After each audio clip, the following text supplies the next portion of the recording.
சிவராத்திரி அப்படின்னு சொன்னாலே பெரிய பெரிய கோயிலுக்கு தான் போகணும், அங்கே போய் வழிபாடு செய்தாதான் நமக்கு முழு பலனும் கிடைக்கும் அப்படின்னு சில பேருக்கு ஒரு எண்ணம் உண்டு. அது முற்றிலும் தவறு.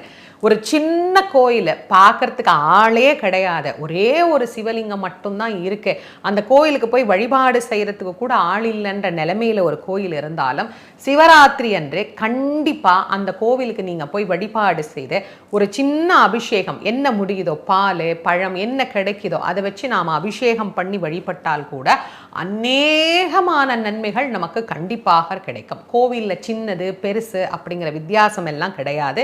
கவனிப்பாரற்று யாரும் போய் பார்க்க முடியாம எளிமையா இருக்கிற கோவில்ல கூட சிவபெருமான் சாநித்தியமாகத்தான் இருக்கிறார்.